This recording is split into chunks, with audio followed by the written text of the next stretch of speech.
এটা লস হয়ে যায় বলে মানুষ করতে চায় না। আর ভাই কিসের লস আপনার? এই জমি জায়গাও তো আপনার না, এগুলো সরকার। এই বিশ্বাস যতদিন আপনার ভেতরে পয়দা না হবে ততদিন দুনিয়ার মহব্বত পাবে না। বারবার আল্লাহ এইটাই স্মরণ করিয়েছে, লিল্লাহি মা ফিস সামাওয়াতি ওয়া মা ফিল আরদ। আসমান জমিনের একচ্ছত্র মালিকানা, আসল মালিক কে? আমার কাছে আছে, এটা আমানত। এটা কি আমানত? এখন আমি নিজের জিনিস মনে করি, এই কারণে গোনাগুলো আমরা ছাড়তে পারছি না। তারপরে আমি বিশ্বাস করি যারা অন্তত মুসল্লি, যারা নামাজ কালাম পড়ে, তারা এটা ছেড়ে দেবে। অন্য জাতির কথা আমরা বাদ দিলাম, ছেড়ে দেবেন না। 3 নম্বরে কোরআন শুনতে আসে তারা, যে মানুষগুলো বিশ্বাস করে আল্লাহর কোরআন কিতাব, বিশ্বাস করার পরে শুনলেই তাদের ঈমান বেড়ে যায়। সূরা আনফাল 2 নম্বর আয়াতে আছে, ইন্নামাল মুমিনুনা আল্লাযীনা ইযা যুকিরাল্লাহু ওয়াজিলাত কুলুবুহুম ইযা তুলিয়াত আলাইহিম আয়াতুহু যাদাতুহুম ঈমানা ওয়া আলা রাব্বিহিম ইয়াতাওয়াক্কালুন। আল্লাহর দৃষ্টিতে, কার দৃষ্টি? বলেন বলেন। আল্লাহর দৃষ্টিতে সত্যিকারের মুমিন তো তারা, যে মানুষগুলো আল্লাহর নাম উচ্চারণ করলে কম্পন সৃষ্টি হয় তাদের হৃদয়ে, ভয়ে তারা আটকে ওঠে, আল্লাহর বিধানের কথা স্মরণ করিয়ে দিলে তারা ভয় পায়। আল্লাহর কথাগুলো যখন তাদের সামনে তেলাওয়াত করা হয়, মানুষগুলোর ঈমান আরো বেড়ে যায়। বাড়ি যাওয়ার সময় তারা সিদ্ধান্ত নিয়ে যায়, আল্লাহ ছাড়া কারো উপরে ভরসা করব না। 3 প্রকার শ্রোতার নাম বলছিলাম, এই 3 নাম্বারটা আমরা হতে চাই। আমরা প্রথমটাই নেই যারা কাফের, দ্বিতীয়টাই নেই যারা মুনাফিক, 3 নাম্বারটা হতে চাই যারা আল্লাহর দৃষ্টিতে মুমিন। আল্লাহ কবুল করেন, বলেন আমিন। কোরআনে কারিমের ছোট্ট একটা আয়াত পড়েছি, আল্লাহ পাক বলেন সূরা মারিজের ভিতরে, ইল্লাল মুসাল্লিন।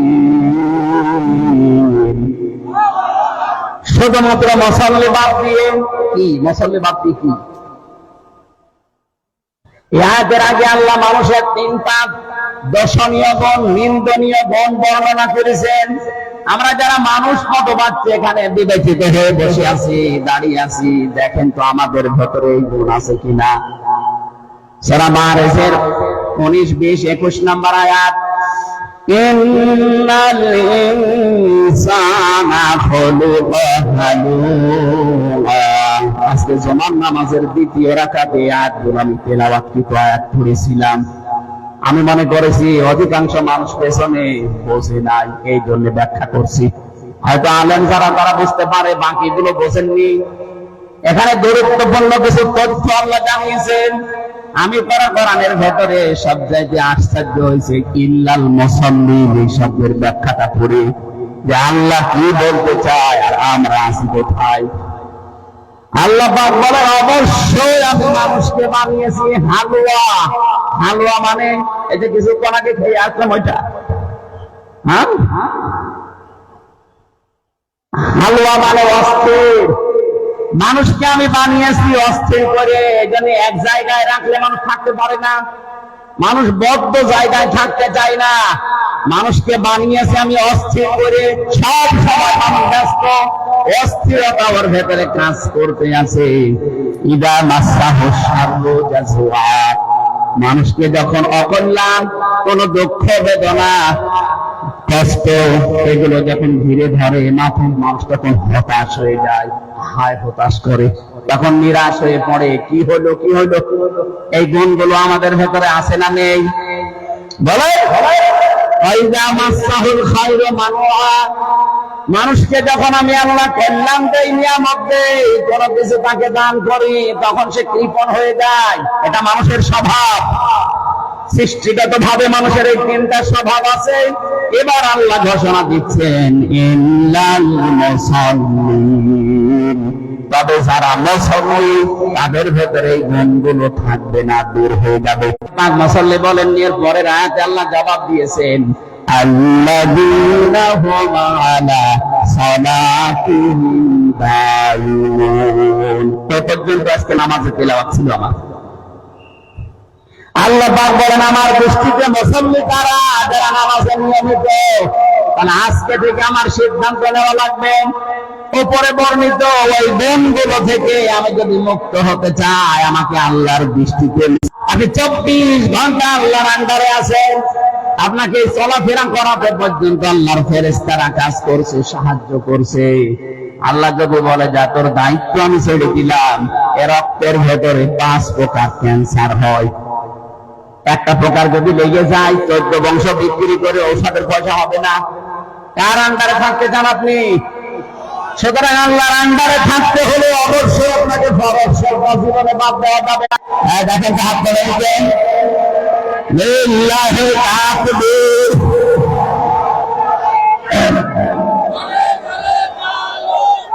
হ্যাঁ ঠিক আছে, আমার বোঝানো হয়ে গেছে আলহামদুলিল্লাহ। এখানে 12টা গুণ দিয়েছেন আল্লাহ মুসল্লিদের, তারা নিয়মিত নামাজ পড়বে। আয়াত থেকে আমি ইবনে কাসিরের ব্যাখ্যা পেয়েছি, এখানে ভালো করে শুনবেন, এটা রেকর্ড হচ্ছে, এটা রেকর্ড করবেন ভালো করে। গুরুত্বপূর্ণ কয়েকটা কথা বলছি। আজকে থেকে আমি যতদিন বেঁচে আছি অন্তত কোরআন কারীমের তাফসীর আকারে, যেহেতু আজকে জমার সময় আপনাদের ইমাম মনে হয় নাকি জানি না, উনি বলছিলেন, আমি নিজেও শুনেছি, আমাদের অভিভাবক যিনি আমির জামাত ডাক্তার শফিকুর রহমান হাফিজাহুল্লাহ, উনি জানিয়েছেন তাফসীর মাহফিলের ময়দানগুলোতে হেদায়েতমূলক কথা, কোরআন দিয়ে হাদিস দিয়ে আখিরাত ভিত্তিক কথাগুলো তুলে ধরবেন। কথাগুলো আজকে থেকে আমরা বলবো, কারণ হেদায়েত দেওয়ার একচ্ছত্র মালিকানা আল্লাহ, আমার হাতে নেই। এর ভেতরে যদি কোরআন আর হাদিসের রেফারেন্স গুলো দেখবেন, ইবনে কাসিরে আছে, মারিফুল কোরআনে আছে, ফি জিলালিল কোরআনে আছে, আর তাফসীরুল কোরআনে আছে। খুব বেশি আমি তাফসীর গুলো এগুলো থেকে রেফারেন্স দেই। বাকি খুব বেশি যদি গুরুত্বপূর্ণ কথা হয় তখন সে তাবারি থেকে অথবা তাফসীর খাজানে যায়। আমার অধিকাংশ কথাগুলো ইবনে কাসির অথবা মারিফুল কোরআন এই কেন্দ্রিক পাওয়া যাবে। দ্বিতীয় নম্বর, যে সমস্ত তথ্যগুলো বিভ্রাটের কারণে, আমি মিথ্যা বলি নাই, কিন্তু ভুল তথ্য গেছে জাতির কাছে, তার ভেতরে 16 সালে একবার গিয়েছিলাম, এই যে পরিমণির নানা বলে একটা তথ্য বলেছিলাম, এই যে শামীম আফজাল, এটা আমি একজনের কাছে শুনে বলেছিলাম, এটা ভুল হয়েছে, মিথ্যা না, এটা ভুল হয়েছে। এটার জন্য আমি ক্ষমা প্রার্থী জাতির কাছে, আপনারা মন থেকে আমারে মাফ করে দেবেন। এরকম কথা আমি আর সামনে অন্তত বলবো না। দ্বিতীয় নম্বরে, জাফরি ওস্তাদকে নিয়ে একটা কথা বলেছিলাম কিছু আলেমদের বক্তব্য শোনার কারণে, আমি এরকম কোন কথা আর সামনে বলবো না। নির্ভরযোগ্য তথ্য না জেনে সেই কথা জাতির সামনে বলবো না। 3 নম্বরে, কয়েকদিন আগে বগুড়াতে এখন যিনি উপদেষ্টা হয়েছেন সরওয়ার মোস্তফা সরওয়ার ফারুকী, এনাকে আউট করে দিয়ে ওই জায়গায় আসিফ মাহতাব স্যারকে ইন করা হয়েছে। এই কথাটা আমাকে স্টেজে ওঠার আগে কয়েকজন হুজুর বলে দিয়েছে, আমি নিজের থেকে বলি না। এখন যেহেতু শুনলাম, হাদিসের রেফারেন্স দিয়ে হেদায়েতমূলক কথা বলার চেষ্টা চালাবো ইনশাআল্লাহ। 2 নম্বরের বিষয় হচ্ছে আমার নাম নিয়ে জেল থেকে বের হওয়ার পর থেকে আরম্ভ হয়েছে, এখনো থামেনি একটা চক্র।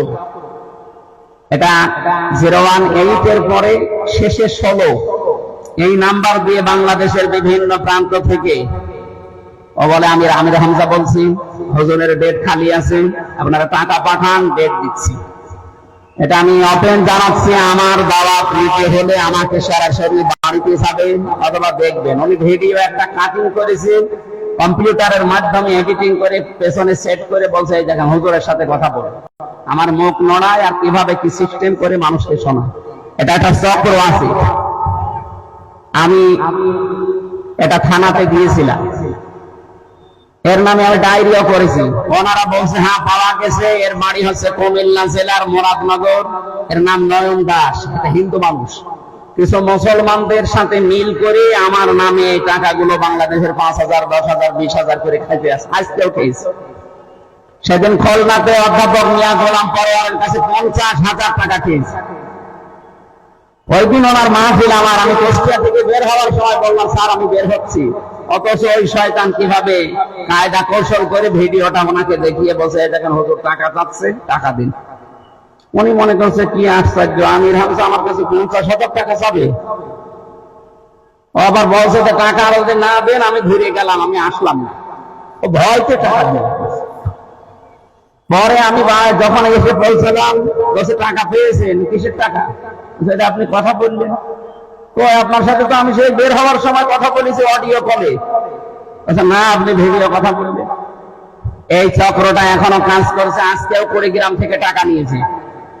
সাবধান করছে সারা বাংলাদেশে, এটা যেন রেকর্ড হচ্ছে, প্রচার করে দেবেন। এই চক্র যেন আর একটা টাকা কারো কাছে খেতে না পারে।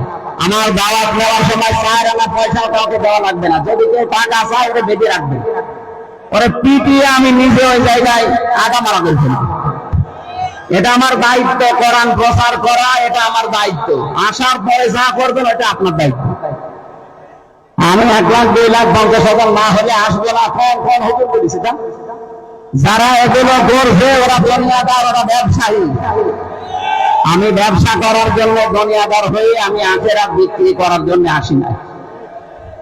আমি আর কয় বছরে নাই বাঁচবো। এখন আমার 33 বছর বয়স, খুব বেশি হলেও না আর 50 বছর। এরপরে তো আমার মাটির নিচে যাওয়া লাগবে। এই সম্পদ গুলো রেখে আমি করবো কি? আমার তো ছেলে নেই, মেয়ে আছে 3টা। যা করবো কামাই, সব খাবে জামাই। ওই লোকের ছেলের জন্য আমি জাহান্নামে যাবো? জীবনও না। আমার যা হয় ওই যথেষ্ট। এখানে সতর্ক করলাম, এগুলো খেয়াল রাখবেন। আমার আজকের আলোচনার বিষয়টা ছিল মুসল্লিদের গুণাবলী নিয়ে আমি আলোচনা করবো। আমি আরো আগে উঠলে আমার মনে হয় ভালো হতো, দেরি হয়ে গেছে উঠতে। আপনাদের মাহফিল গুলো আসলে কালেকশন করে শেষ করে ফেলে। এত মানুষ আসে দূর দূরান্ত থেকে কথা শোনার জন্য। না, এখানে টাকা দেন, টাকা দেন। আগের থেকে এগুলো তুলে নিতে পারেন না।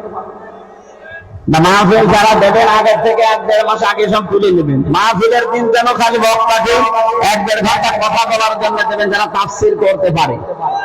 তাই বলে আবার তাহেরি ভাইকে নিয়ে এসে ইয়ালি বাবা, কল্লা বাবা, ফতে বাবা আরম্ভ করুন। আল্লাহর নামের সাথে যারা অন্য কারো নাম জুড়ে দিয়ে জিকির করে, এদের শাস্তি হবে কিয়ামতে ডবল। আয়াত সূরা ফুরকান 68 নম্বর আয়াত। যারা আল্লাহকে ডাকার পাশাপাশি অন্য কাউকে ডাকেন, তাদের শাস্তি হবে ডবল। ওনারা জিকির করে, আল্লাহ আল্লাহ বলে, এরপরে ইয়ালি বাবা, কেল্লা বাবা, ফতে বাবা, এগুলো বিভ্রান্ত করছে মানুষকে। আলেম নামে এই কিছু জালেম।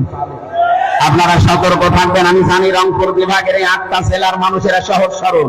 এরা এত সহজ সরল, বাবাকে ভাই বলে ফেলে না। এত সহজ করে বলে হবে না। আমাদের একটু চোখ কান খোলা রাখা লাগবে। আজকে থেকে এই মাসলাটা মনে রাখবেন, আল্লাহ বাদে কারো নামে জিকির করা জায়েজ নেই। কথা বলেন না কেন? এবং আল্লাহ ছাড়া অন্য কাউকে ক্ষমতার উৎস বিশ্বাস করা হারাম। এদেশে এই দেশে বহু মানুষ এই বিশ্বাসে আছে। যারা আছেন তারা একজনে পাল্টাবেন, নয়তো আপনি মুশরিক।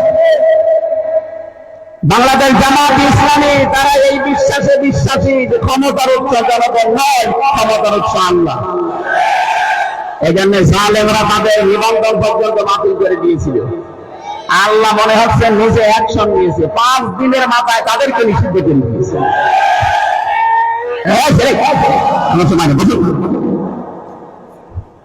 কথা বোঝা গেছে না যায়নি? এই শিরক বাংলাদেশে যাদের ভেতরে আছে, আমাদের অনেকের ভেতরে আছে, ক্ষমতার উৎস জনগণ না, এটা শিরক। কারণ আল্লাহ যেটা পারে ওটা অন্য কেউ পারে, বিশ্বাস করার নাম শিরক। আর শিরক যারা করে তারা মুশরিক। আর মুশরিক ছিল আবু জেহেল। আপনি আবু জেহেলের সাথে কি আমাদের যখন আপনার ভালো কিছু হবে তখন আপনি চান মুসলমান নাম নিয়ে মুশরিক হয়ে কিয়ামতে উঠতে? সুতরাং এরকম কোন দলে যদি থাকে, ওই দল আপনাকে পাল্টানো উচিত।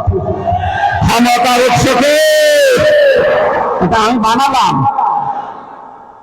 সূরা বাকারার ভেতরে আছে 2 নম্বর পারা 4 নম্বর পৃষ্ঠা 3 নম্বর লাইনে আছে, আন্নাল কুওয়াতা লিল্লাহি জামিআ। সব ক্ষমতার উৎসকে আলা লাহুল খালকু ওয়াল আমরু। আল্লাহ বানিয়েছেন, আল্লাহ জমিনে আইনও চলবে আল্লাহ। আল্লাহর আইন বাদ দিয়ে অন্য কারো আইন যারা প্রতিষ্ঠার জন্য আন্দোলন করে, কোন মুসলমান ওই দলে থাকতে পারে না। এটা যদি রাজনীতি হয়, হ্যাঁ এটাই আমার রাজনীতি। আমি আল্লাহ ছাড়া কারো আইন মানি না, বিশ্বাসও করি না। কারণ প্রত্যেকের ভেতরে ভেজাল আছে। কথা বলেন না কেন? আমান আস্তাগু মিনাল্লাহি কিলা। আল্লাহর কথায় কোনো ভেজাল আছে? মুসল্লি হওয়ার 12টা গুণের প্রথম নাম্বার গুণ মুসল্লিরা নিয়মিত হয়। যে কোনো কাজ করবেন নিয়মিত, তাহাজ্জুদ করলে নিয়মিত, জিকির করলে নিয়মিত, মা বাবার খেদমত করলে নিয়মিত। 2 মাস দিলেন, 3 মাস না দিয়ে কতদিন পরে যাবে ওই স্যারের মতো বৃদ্ধাশ্রমে। এই জন্য যে কোনো কাজ করবেন তাই মন সর্বদা নিয়মিত।